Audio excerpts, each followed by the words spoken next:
El día, nuestro disertante, el que la verdad que mucha gente ha venido y muchos también quisieron venir y la verdad que por el cupo del salón no pudieron llegar.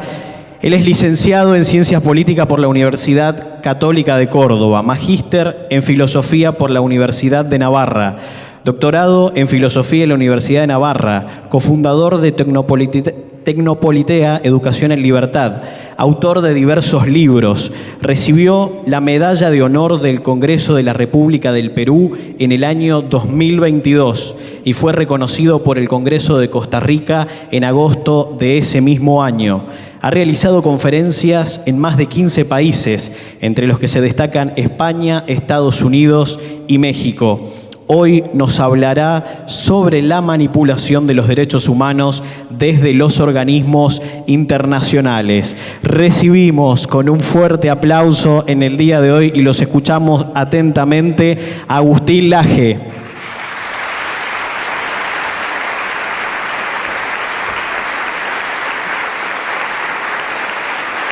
Muchas gracias.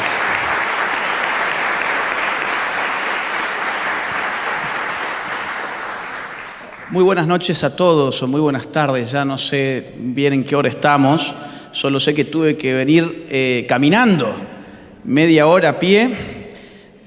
Me sentí un poco en una especie de escena del Señor de los Anillos, pero bueno, acá estoy vivo. Gracias al Global Center, no solamente por haberme invitado a dar esta exposición, sino por todo lo que hacen, que me consta que es más que necesario. Gracias a ustedes que han llegado, que han venido. Yo sinceramente pensé que no iba a venir nadie. Pensé, bueno, a ver cómo sacamos esto adelante. Fue una gran sorpresa llegar y ver que, en efecto, el auditorio estaba lleno. Es la primera vez que diserto en el Congreso de mi propia patria. Recién adelantaban dos. Yo estuve disertando en el Congreso de Perú, de Ecuador, de Costa Rica, de Paraguay, de Uruguay, de México, de Chile, de Colombia, bueno, muchísimos, y otros más que se me pierden, pero acá nunca había estado. De hecho, el día que entré a conocer el Congreso fue el día que asumió Javier Milei, así que soy, digamos, un nuevo en este ámbito. Hoy tengo que hacer algo que nunca hice antes y que nunca me han visto hacer antes, aquellos que me siguen, que es usar anteojos. Pásamelos, por favor, porque mi vista está cada vez peor. Gracias. Vamos a ver. Entonces tengo ahí alguna presentación para ustedes.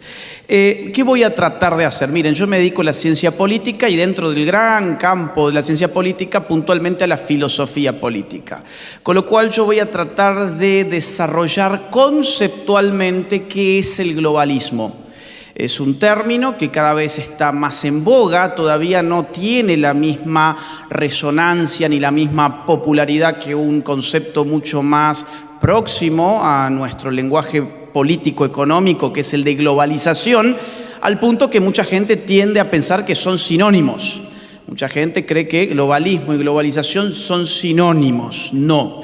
Yo voy a tratar de mostrarles hoy que mientras globalización es un término que refiere a la aceleración y a la ampliación global de los intercambios económicos posibilitados por las tecnologías de la información y las tecnologías del transporte, muy caro a la década del 90, a partir de los 90 sobre todo el término estuvo en auge y nos acompaña todavía hoy hasta el año 2024.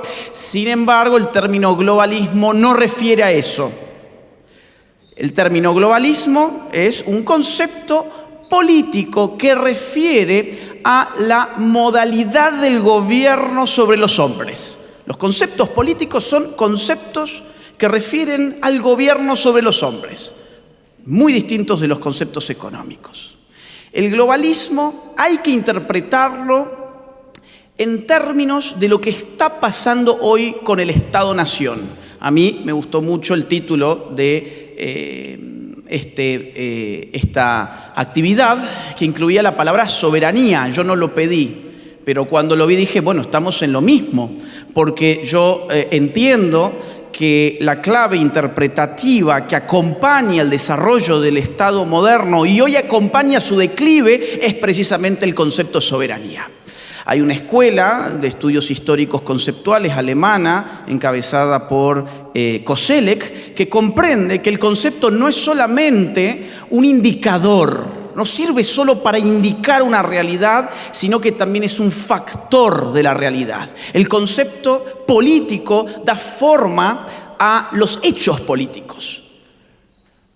El concepto soberanía empieza a tener un auge hacia el siglo XVI y no es una casualidad que hacia el siglo XVI empiece a emerger lo que hoy llamamos Estado moderno.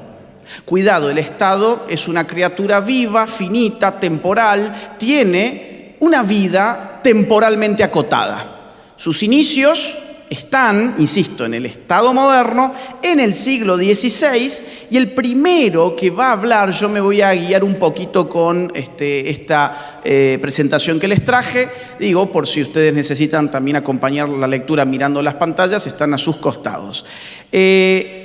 Quien primero define el elemento característico del Estado es un francés llamado Jean Bodin.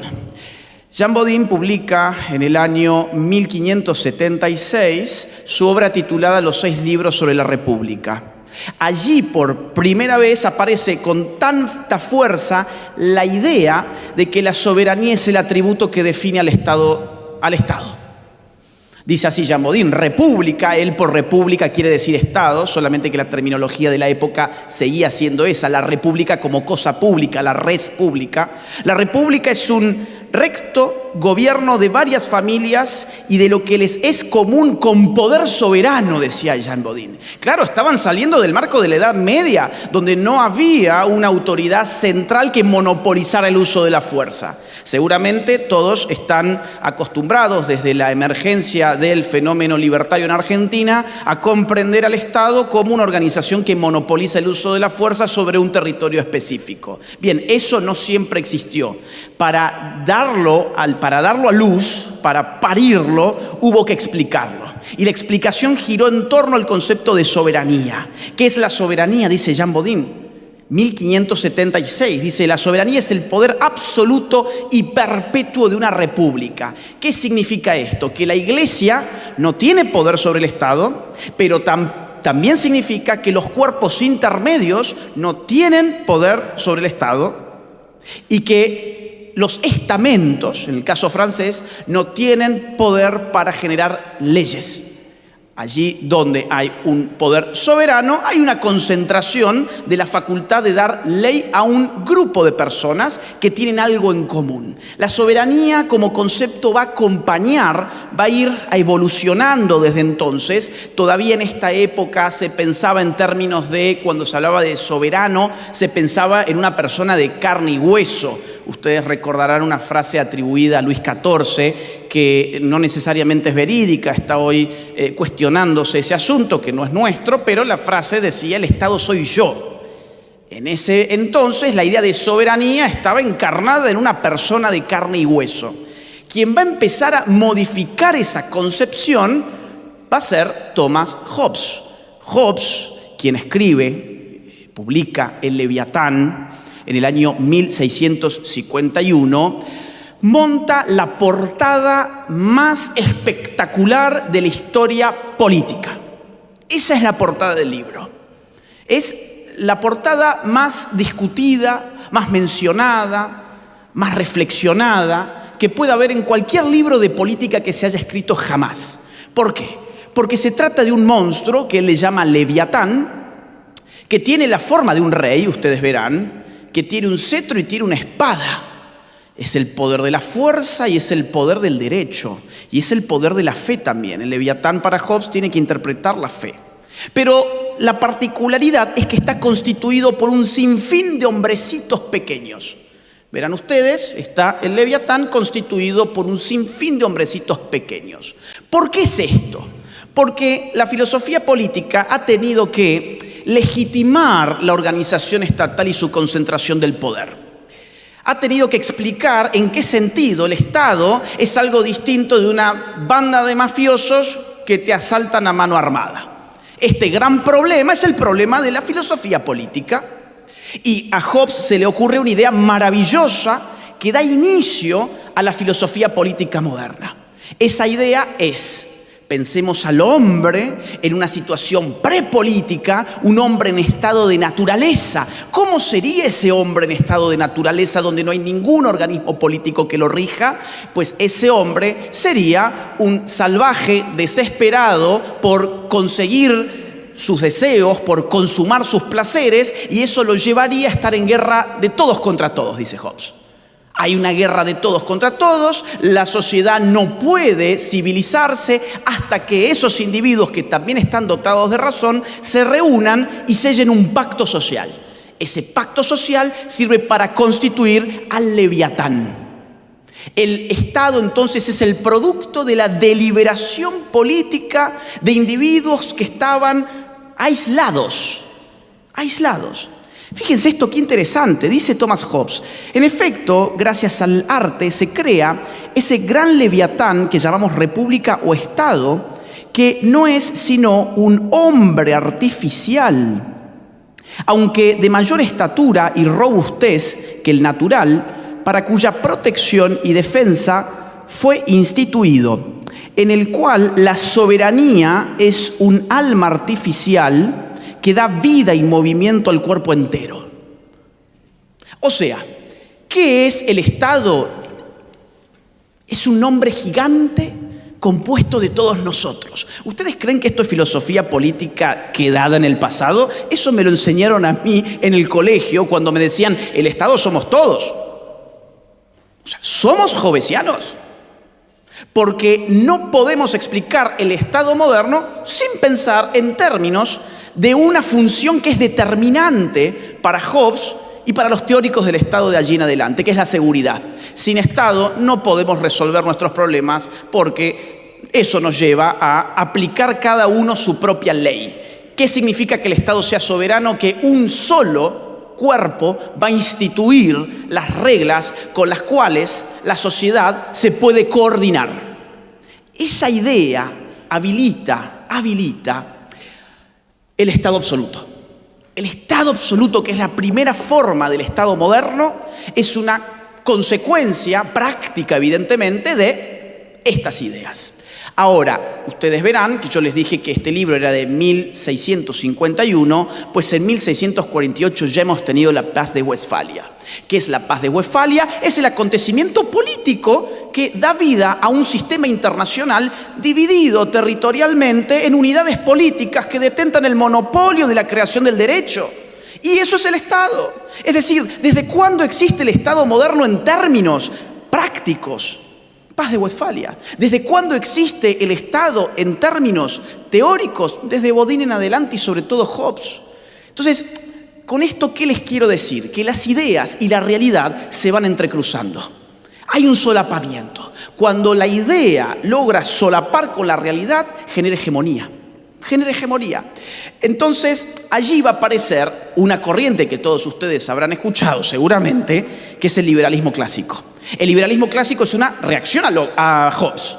¿De la mano de quién viene? Viene de John Locke. Seguramente ustedes han escuchado al presidente Milley hablar del derecho a la vida, la propiedad y la libertad. Recién fue enunciado aquí por Martin Menem. Bueno, ¿de dónde sale eso? Sale de la respuesta que le da John Locke a Thomas Hobbes. Locke escribe el libro más importante para esto, es el segundo tratado sobre el gobierno civil, publicado en 1690. Que fue una contribución a la Revolución Gloriosa de 1688. John Locke va a definir al poder político como el derecho a dictar leyes. El Estado, dice, es el poder de hacer leyes. Todo esto ustedes pueden decir, ay, pero ¿por dónde está yendo? ¿Por qué termino hablando de estas cosas? No, esto es muy importante para entender el declive del Estado moderno. Ya han escuchado recién quién está haciendo la ley. No es el Estado, algo está pasando. Dice Locke, que no lo voy a leer, pero básicamente dice Locke que en realidad hay derechos naturales que preexisten al gobierno y que deben ser respetados porque los individuos pactan, como bien dice Hobbes, pactan, pero pactan para defender sus derechos, no para entregárselos al Estado.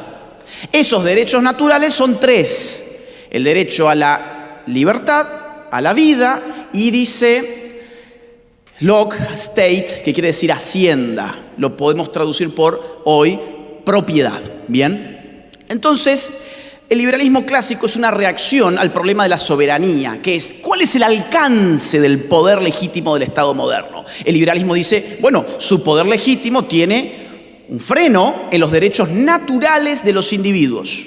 Ustedes vayan registrando todo esto, pues esto es una introducción al tema central. El liberalismo clásico dice hay derechos naturales, esa idea no es moderna, de hecho tiene larga data, la recupera Locke, la trae de otros autores anteriores, y dice el freno del Estado es el derecho natural. Fundamentalmente los tres que hemos mencionado. Claro, ustedes dirán, bueno, otra vez hablando de autores, ¿qué importa que dijo Locke? No, importa mucho. Estas fueron las ideas que impactaron y legitimaron la revolución de 1688. Bien, y fue lo que absorbieron los americanos para llevar adelante su revolución de 1776. Estamos hablando de política en términos significativos, donde 2 siglos no son nada. Estas son las ideas que hoy estamos discutiendo, a pesar de su lejanía a priori. Claro, ahora falta aquí algo, falta la democracia. Y va a aparecer Rousseau. Rousseau va a publicar el Contrato Social allá por más o menos 1754, más o menos, y este va a ser el texto más importante de los revolucionarios franceses de 1789. ¿Qué va a decir Rousseau? Sí, es verdad, hay un contrato social, hay un pacto para salir del estado de naturaleza, pero esa soberanía la retiene, ¿quién? El pueblo, dice Rousseau. Rousseau, tengo una relación amor-odio con él. Rousseau era, digamos, una persona que en el fondo pensaba que así podía rescatar la libertad. Él tenía la esperanza de que si depositaba la soberanía en el pueblo, pues el pueblo no querría oprimirse a sí mismo y concebía al pueblo como una entidad monolítica. Entonces él dice, bien, en ese contrato social es cierto, se crea un gobierno, pero el pueblo sigue siendo el soberano. Allí aparece nuestra democracia moderna, solo que después se representa al político conforme a los instrumentos republicanos. Pero fíjense cómo toda la filosofía política moderna, desde el siglo XVI hasta ya casi, digamos, siglo XIX o cerca del siglo XIX, versa sobre lo mismo y da origen a las ideologías que hoy discutimos. El problema del totalitarismo hobbesiano o del autoritarismo hobbesiano, el problema del liberalismo, el problema de la democracia, somos deudores de todo esto. Entonces, ¿qué estamos viviendo hoy? Hoy estamos viviendo el declive de ese sistema. Hoy estamos viviendo el agotamiento inducido de las capacidades soberanas de los Estados-nación.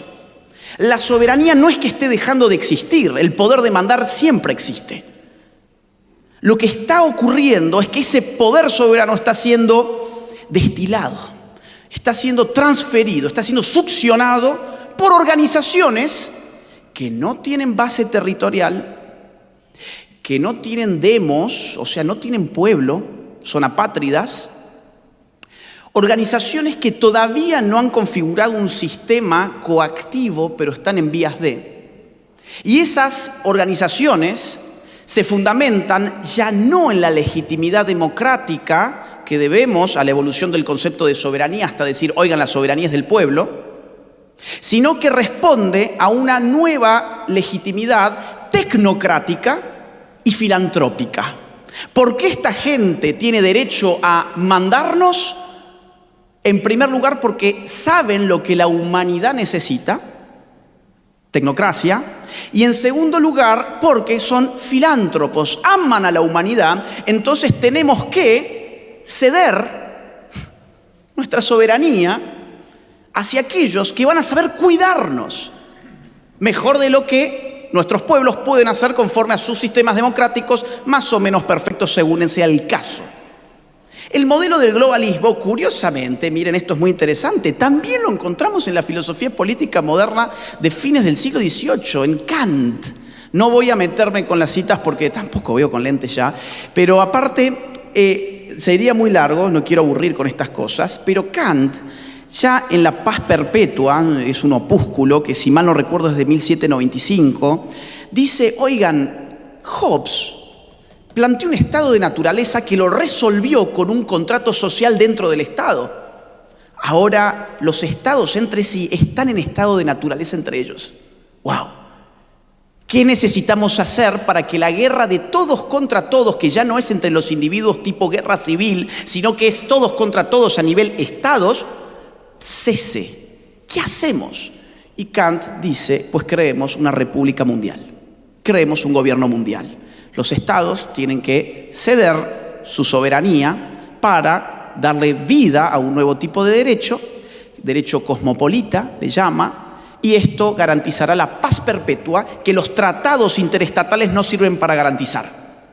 Acá está la base del globalismo, la idea de que existe una problemática internacional que requiere de la configuración de un poder internacional para ser solucionado. Esa problemática ustedes pónganle el nombre que quieran, para Kant era la guerra, pero hoy podemos decir también ¿por qué no una pandemia? Hoy podemos decir ¿por qué no los derechos humanos? Hoy podemos decir ¿por qué no el cambio climático? Hay un sinfín de posibilidades abiertas para tratar de legitimar la conformación de organismos internacionales que demanden para sí soberanía sobre las naciones.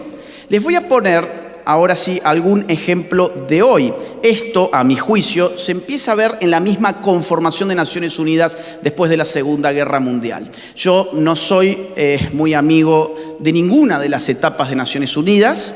Creo que desde su conformación ya hay un problema y es una aspiración a la gobernanza. Miren ustedes, por ejemplo, esta es la Carta Constituyente de Naciones Unidas, define los propósitos. En primer lugar, dice en su artículo 1, mantener la paz y la seguridad internacionales. Salíamos de una Segunda Guerra Mundial, muy bien. Pero ya en el inciso 3 del artículo 1 encontramos lo siguiente, escuchen. Solucionar problemas internacionales de carácter económico, social, cultural o humanitario y en el desarrollo y el estímulo del respeto a los derechos humanos. A mí esa parte ya no me gusta nada. Que me digan que necesitamos organismos internacionales para solucionar problemas que son propios de las naciones a nivel económico, social, cultural, humanitario y que además van a crear derecho, claro que revestido bajo el término muy simpático de derechos humanos, pero al final de cuentas no sé qué cae dentro de eso, ya lo vamos a ver. A mí me parece que es una suerte de embrión globalista que ya estamos viendo a mediados del siglo XX. Fíjense, por ejemplo, el artículo 55 de la Carta Constituyente, insisto, esto no es nuevo, esto es bastante viejo. Dice, con el propósito de crear las condiciones de estabilidad y bienestar necesarias para las relaciones pacíficas y amistosas entre las naciones, basadas en el respeto al principio de la igualdad de derechos y a la libre determinación de los pueblos, la organización promoverá, 1, niveles de vida más elevados, trabajo permanente para todos, condiciones de progreso y desarrollo económico y social. 2, la solución de problemas internacionales de carácter económico, social y sanitario y de otros problemas conexos. Y 3, la cooperación internacional en el orden cultural y educativo y el respeto universal de los derechos humanos. Esto trae consigo la necesidad de una serie de órganos especializados, fondos, comités y distintas estructuras que funcionan a la postre como un gran gobierno. ¿Qué es UNESCO sino un ministerio de educación? ¿Qué es UNICEF sino un ministerio de niñez? ¿Qué es la OMS sino un ministerio de salud? ¿Qué es el Banco Mundial? Y así podemos seguir. Es decir, el propósito fundante de Naciones Unidas no es solamente mantener la paz y la seguridad, es gobernanza global en todos los ámbitos. Además, se dota de un Consejo Económico y Social que podrá hacer arreglos adecuados para celebrar consultas con organizaciones no gubernamentales que se ocupen de asuntos de la competencia del Consejo. Esto es tremendo. Esto es un punto de quiebre en el derecho internacional. Antes el derecho internacional tenía como protagonistas, como agentes, como sujetos del derecho a los estados. A partir de este artículo se genera un punto de quiebre. Ahora aparecen las ONGs. Las ONGs van a tener un rol dentro de organismos internacionales y son, en definitiva, los que van a ir haciendo su militancia y su lobby para ir generando determinadas documentaciones, resoluciones, informes, comunicados, etc. Bueno, dentro de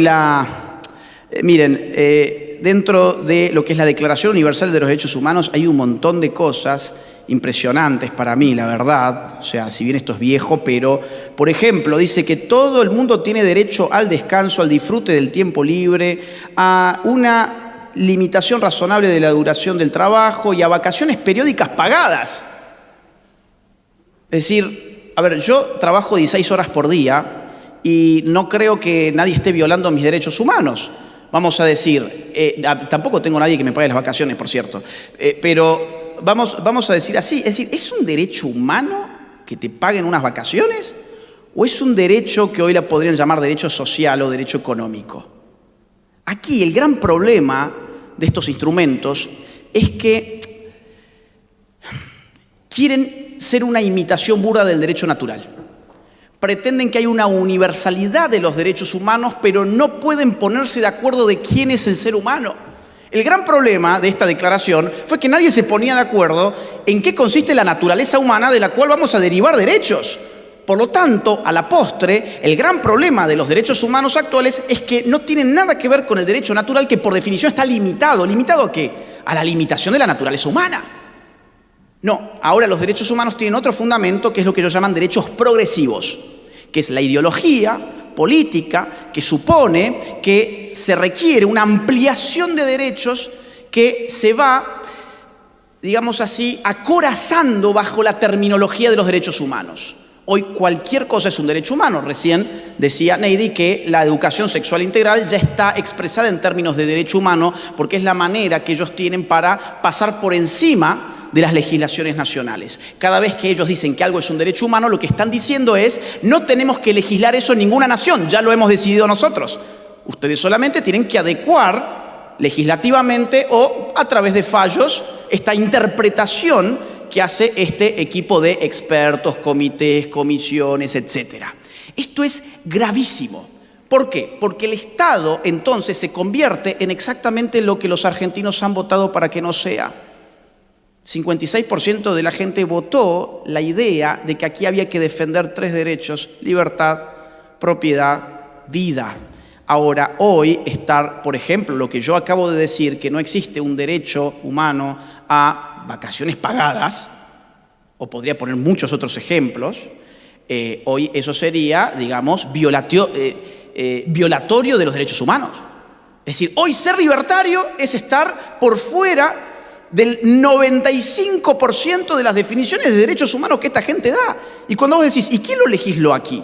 Bueno, no, en verdad es una cocina que está fuera de las dimensiones territoriales de nuestra patria, pero por algún motivo estamos absorbiendo eso constantemente. Les voy a dar el ejemplo de la OEA, la Organización de los Estados Americanos, bien, donde, fíjense, para mí es un calco de las Naciones Unidas en general. De hecho, ellos así lo asumen. El artículo 1 ya dice: dentro de las Naciones Unidas, la Organización de los Estados Americanos constituye un organismo regional. O sea, lo que diga Naciones Unidas, pues la OEA lo tiene que asumir también.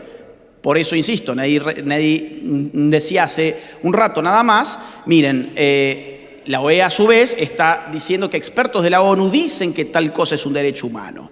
Miren ustedes, por ejemplo, el artículo 30. Dice: los Estados miembros, inspirados en los principios de solidaridad y cooperación interamericanas, se comprometen a unar esfuerzos para lograr que impere la justicia social internacional en sus relaciones y para que sus pueblos alcancen un desarrollo integral, condiciones, bla, bla, bla. El desarrollo integral abarca los campos económico, social, educacional, cultural, científico, tecnológico. O sea, lo que están haciendo es duplicar burocracia. Tenemos burocracia para todo eso dentro del Estado, pues ahora en OEA tendrá que empezar a formarse distintos comités, distintos órganos que respondan a esto. Entre otros, el Sistema Interamericano de los Derechos Humanos. El Sistema Interamericano de los Derechos Humanos consta de 2 órganos. Uno de ellos es la CIDH, Comisión Interamericana de los Derechos Humanos, y la otra es la Corte IDH. Corte Interamericana de los Derechos Humanos. Déjenme ustedes mostrarles algunos ejemplos. En primer lugar, miren ustedes lo que es el financiamiento, algo recién decía también Neidy. Esto es de la CIDH, esa es la distribución entre fondos regulares y fondos específicos. El fondo regular es el que le viene de OEA, o sea, de los Estados americanos. El fondo específico, el verde, es el que le viene desde Google, pasando por la Fundación Ford, George Soros, Open Society Foundations, España, Suecia y distintos países que ni siquiera son de nuestro continente y que por algún motivo ponen allí dinero. Ya vamos a ver algunos de esos motivos. Bueno, aquí por más dudas, aquí está un detalle donde ustedes pueden ver cuáles son las siglas de las organizaciones que están financiando nada menos que la Comisión Interamericana de los Derechos Humanos. Y esto es a su vez el informe último que está publicado del año 2022 de la Corte, donde tenemos también una proporción alevosa de fondos excepcionales, o sea, de fondos de agentes que no son parte de OEA. Vamos a ver algún ejemplo. Miren esto. Este es un informe, si mal no recuerdo, del año 2015, que se titula Violencia contra personas LGBTI de la CIDH. ¿Bien? Miren ustedes algunas de las cosas que dice. Las sociedades en América están dominadas por principios arraigados de heteronormatividad, cisnormatividad, jerarquía sexual, los binarios de sexo y género y la misoginia. Toda una terminología que no tiene absolutamente nada que ver con los problemas que nosotros tenemos. Pero esta gente impone este tipo de terminología que el 99% de los pueblos no sabe ni siquiera qué demonios significa y van a operar sobre esa base. Estos principios, combinados con la intolerancia generalizada hacia las personas con orientaciones sexuales, identidades y expresiones de género no normativas y cuerpos diversos, legitiman la violencia y la discriminación contra las personas LGBTI o aquellas percibidas como tales. En este informe, la CIDH insta a los Estados miembros de OEA a adoptar medidas comprensivas para combatir la discriminación, prejuicios, bla, bla, bla. O sea, te va a decir que insta a los Estados a hacer una serie de cosas. Por ejemplo, los Estados miembros de la OEA deben adoptar un marco legal que proteja específicamente a las personas de la discriminación basada en la orientación sexual, la identidad de género, la diversidad corporal. Este marco normativo debe incluir leyes contra la discriminación, enmiendas a la legislación existente para incluir la no discriminación basada en estos motivos y leyes de identidad de género. O sea, te dicen que tenés que legislar. Leyes de identidad de género que son, por ejemplo, una ficción jurídica que supone que si yo ahora me autopercibo como mujer, pues entonces ustedes quedan obligados a percibirme de la manera que yo me autopercibo. Con un enorme problema, y es que la autopercepción es epistemológicamente inasequible. Yo no puedo saber cuál es su autopercepción. Entonces me expongo a tener un grave problema como el que tuvo Emmanuel Danan, que está aquí además, y que ha sido penado por eso recientemente. Por ejemplo, la CIDH acoge a la posición articulada por el Instituto Nacional contra la Discriminación, la Xenofobia y el Racismo del Ministerio de Justicia, Seguridad y Derechos Humanos de Argentina, y nadie. O sea, felicitó al gobierno kirchnerista por este motivo. Dice de que los genitales y la asignación de sexo son dos conceptos distintos y que no existe una conexión necesariamente directa entre estos. En este sentido, el INADI ha indicado que la categorización de un hombre o una mujer es un acto social, cultural e institucional. Claro, por lo tanto, la CIDH pretende que todo el resto de estados americanos imite a INADI en este disciplinamiento ideológico que supone que tenemos que aceptar que un hombre o una mujer son cualquier cosa menos una realidad corporal biológicamente definida. Fíjense, en ninguna de las categorías aparece allí una realidad material biológica. Miren esto otro. La Comisión también reconoce la autoidentificación de cada persona como principio rector. O sea, lo que yo autoperciba ser, pues entonces yo seré o alguien estará violando mis derechos humanos. No se olviden, esto es estándar de derechos humanos. La Ley de Identidad de Género de Argentina constituye la mejor práctica en la región, en tanto no requiere ningún tipo de intervención o procedimiento médico, procedimiento judicial o certificación psiquiátrica o médica para el reconocimiento del género de las personas. O sea, lo que va a pedir, ya vamos a ver, es que los estados quiten cualquier tipo de requisito para, entre muchas comillas, porque es algo imposible, cambiar el sexo.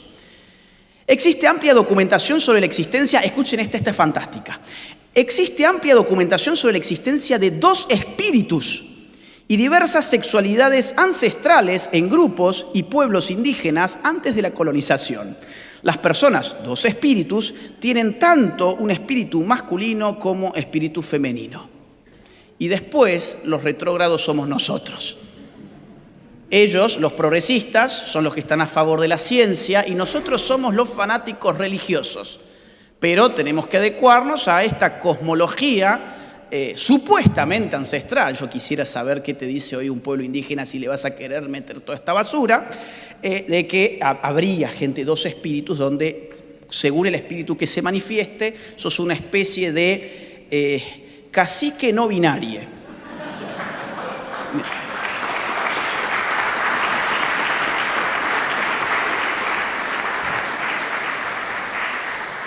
Espero que me vuelvan a invitar, ¿eh? No. A ver, es que acá hay dos opciones, o lloramos o nos reímos, ustedes elijan. A ver, acá hay otra, miren, la CIDH ha indicado que los tratados internacionales de derechos humanos, tales como la Convención Americana, son instrumentos vivos que deben ser interpretados de conformidad con los tiempos actuales y como base en un criterio evolutivo. Chao, ya está, perdiste. ¿Qué es la Convención Americana? Es un texto muy claro, léanlo, es muy claro. No, es un instrumento vivo. ¿Qué significa que sea vivo? Que debe ser interpretado con arreglo a la evolución de los tiempos. Yo quisiera saber quién determina hacia dónde evolucionan los tiempos. Créanme, es una cosa muy difícil de hacer. Y además, yo quisiera saber en qué sentido es legítimo imponer a la gente una interpretación sobre la evolución de los tiempos. La CIDH ha señalado que las declaraciones públicas positivas por parte de autoridades del Estado son un factor clave en la lucha contra la estigmatización de las personas LGTBI y que los Estados juegan un rol crucial en guiar los cambios sociales dirigidos a combatir la discriminación y los prejuicios, etc. ¿Esto qué significa? Le está pidiendo a los Estados que los Estados sean los que esgriman constantemente toda esta pose ridícula, absurda, donde cuanto más banderas multicolor te puedas tirar encima, pues más inclusivo vas a ser y vas a estar, no sé, reivindicando en clave interseccional a todo un grupo de gente. Y además le pide al Estado que sea el rector del cambio social, o sea, que haga ingeniería social. Sigue así. Las políticas estatales dirigidas a educar al público sobre derechos humanos con una perspectiva de género y diversidad no deben limitarse a los ámbitos educativos. Por el contrario, deben ser transversales en todos los ámbitos en los que opera el Estado. No te detengas en la educación. Sí, queremos meter todo esto en la educación, pero no solo ahí está tu rol. El Estado tiene que llevar esta ideología a su totalidad, o sea, hacer de esta ideología un nuevo totalitarismo. Los Estados deben promover que los medios de comunicación jueguen un rol positivo en la lucha contra la discriminación, contra el LGBT, etc. Garantizar que las políticas y programas educativos estén especialmente diseñados para modificar los patrones sociales y culturales. O sea, ¿qué te están diciendo? Te están diciendo, arma un programa educativo para modificar a tu sociedad. ¿Y quién te lo dice? ¿Saben cuánta gente integra esto? En calidad de comisionados, 7. 7 personas le dicen a... ¿Cuánta gente hay en América? Como 1.000 millones, me parece. Le dicen lo que tienen que hacer. A ver, esto es todo menos democracia. Claro, cuando uno ve quién auspició económicamente este informe que sirve como estándar de derechos humanos, va a encontrarse Arcus, que es una fundación muy bien financiada por Soros, Rockefeller, Ford, etc. Y va a encontrarse a la ONU, entre otras que allí están mencionadas. Creo que también está la Fundación Ford. No me da la vista para llegar hasta ahí. Miren este otro. ¿Cuánto tiempo tengo? Avísame, por favor. 5. Miren este otro, este es del 2019, reconocimiento de derechos de personas LGTBI. La CIDH dice no puede dejar de expresar su preocupación con el avance de sectores antiderechos LGTBI en la región, inclusive en el seno de los poderes del Estado. ¿A qué se refiere? A nosotros. Entonces, a lo que llama es a que no lo voy a leer entero porque tengo 5 minutos no más, a que los Estados se comprometan en combatir a lo que ellos llaman sectores antiderechos. ¿Se dan cuenta otra vez? Es decir, una comisión de gente que no conocemos, que no hemos elegido, nadie la ha votado, le viene a decir a los estados de nuestra región que tienen que perseguir a disidentes políticos. Los estados tienen la obligación de diseñar e implementar proyectos que busquen cambios culturales, dice la segunda parte, con la finalidad de garantizar, obviamente ahí viene la inclusión, la diversidad y toda la parafernalia orwelliana típica. Claro, o sea, el Estado tiene la obligación de cambiar la cultura. ¿Con qué patrones? ¿Con los patrones del pueblo argentino? No, con los patrones de la gente que trabaja ahí, que no tengo idea quiénes son. Son apátridas, además. Asimismo, los estados deben emprender esfuerzos para que las empresas privadas promuevan una cultura de respeto a los derechos LGTBI en relación con sus funcionarios y sus clientes. O sea, el Estado tiene que extender sus tentáculos, ya no económicos, para expoliar la productividad del privado, como habitualmente lo hace, sino que además tiene que marcarle cuál es el camino cultural. Asimismo, es importante la creación de instancias gubernamentales específicas para tratar sobre los derechos de dicha población y trabajar en las políticas públicas. Le hace Ministerio de Género. Voy a tener que pasar. Claro, miren, ¿a quién agradecen aquí? ¿A quién agradecen acá? Al Trust de las Américas, a ver si ustedes, chicos, tienen mejor, a la Fundación Arcus, Wellspring y Philanthropic Fund, que está muy financiado, por ejemplo, por Open Society Foundations.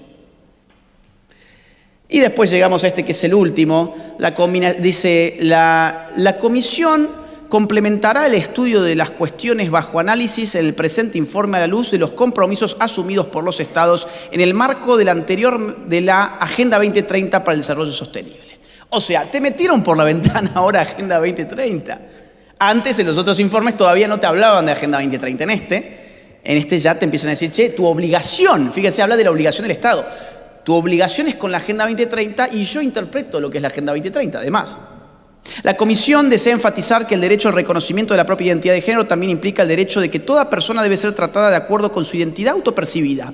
En términos prácticos, esto significa que ante la sola declaración de que una persona se autopercibe en un género determinado, surge el deber de tratar y referirse a esa persona conforme a dicha identidad. Les cuento un caso de mi ciudad, Córdoba, hace un par de años nada más, un preso que estaba en la cárcel masculina, en las celdas masculinas, se le ocurrió que a partir de ahora él era una mujer. Ni siquiera se afeitó, era una mujer. Pidió a un juez un cambio de identidad de género, como esto es un derecho humano, entonces pasó a ser una mujer y lo pasaron a la celda de mujeres, donde terminó violentando a mujeres y embarazando a una presa.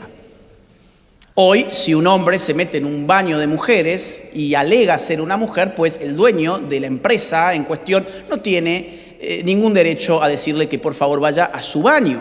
Deportes femeninos, donde los hombres ingresan en el nombre de los derechos de la identidad de género y así poder... O gente que se ha jubilado 5 años antes, vamos. En Salta ha habido un caso, un hombre se jubila 5 años antes porque cambia su identidad de género justo cuando cumple 60 y la mujer se jubila a los 60. Bien. La CIDH declara que una de las herramientas más importantes con las que cuentan los estados para revertir las situaciones de exclusión, dice, son las medidas de acción afirmativa. La comisión apoya entonces las medidas de acción afirmativa, medidas especiales de carácter temporal, medidas de discriminación positiva o discriminación inversa.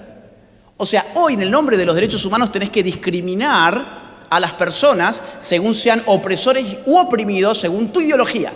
Si sos hombre, bueno, ya la tenés bastante complicada porque serías algo así como el dueño de un sistema patriarcal. Si sos heterosexual la tendrías todavía más complicada porque además sos el representante de la heteronormatividad y si encima sos cisgénero, que ahora es la nueva terminología para decir que sos una persona normal, entonces ya está. Digamos, mejor entregale tus cosas a los lobbies de oprimidos del mundo, que curiosamente se llevan todo el financiamiento internacional, tienen el apoyo de todos los grandes medios, tienen el apoyo de todas las universidades, tienen el apoyo de las grandes multinacionales, tienen incluso hasta un mes entero para hacer sus manifestaciones y que todo el mundo los aplaude y los celebre, pero son los oprimidos. Miren, esto es increíble. Otra vez esto fue financiado, en este caso, otra vez por Arcus, otra vez por el Trust de las Américas, Wellspring, el gobierno de Holanda. El gobierno de Holanda puso plata para esto, ¿te das cuenta? Miren, ya no tengo más tiempo para esto. Esto es, les cuento muy rápido sin leerlo, es una opinión consultiva de la Corte IDH. Acabamos de ver los ejemplos de la Comisión Interamericana. La Corte es un órgano contencioso donde se llevan a veces a pedir opiniones consultivas y en este caso es del Estado de Costa Rica, esto fue del año 2017, donde la Corte dijo que efectivamente era un derecho humano algo llamado identidad de género, era un derecho humano la adopción homoparental, era un derecho humano todas estas cuestiones de las que estamos hablando hoy y que los estados tenían la obligación internacional de acondicionar sus sistemas legislativos en torno a esas exigencias del sistema al cual han adherido, que es el Sistema Interamericano de los Derechos Humanos. Nada de esto figura en la Convención de los Derechos Humanos en América, nada de estas categorías figura en los tratados en los que Argentina se comprometió, pero estas interpretaciones, dado que vienen de la mano de una concepción evolutiva del derecho internacional, hoy está merced a la interpretación de cualquiera que tenga poder de lobby para estar allí ocupando lugares en estos órganos de poder. Simplemente última filmina, para que ustedes vean qué interesante. Estas son las finanzas de ese año de la Corte IDH, año 2017, donde gran parte del dinero que le entró no son de fondos de la OEA, sino que son ingresos extraordinarios, como por ejemplo aportes provenientes de proyectos de cooperación internacional, más de $750.000, que viene de la Agencia España de Cooperación Internacional para el Desarrollo, en donde el texto es muy largo, pero le pide celeridad a la hora de resolver opiniones consultivas en favor del LGBT. O sea, esto es impresionante. No solamente les dan dinero, sino que le dan el dinero y le dicen para qué lo tienen que usar y cómo lo tienen que interpretar. Te lo dicen, y esto es el informe de la Corte IDH, donde te dice, bueno, España nos ha dado casi $1 millón y nos ha pedido esto. Y ahí está el texto para todos ustedes, donde les pide explícitamente opiniones consultivas en favor del lobby LGBT.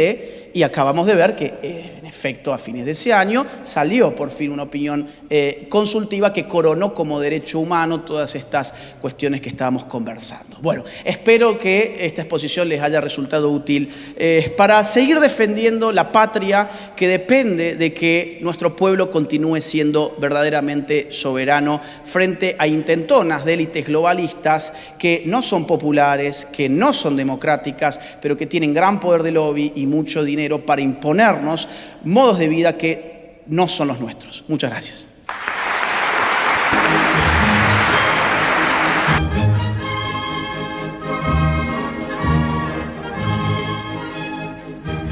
Todos los temas que atraviesan a la actualidad económica de Argentina y del mundo desde una perspectiva libertaria.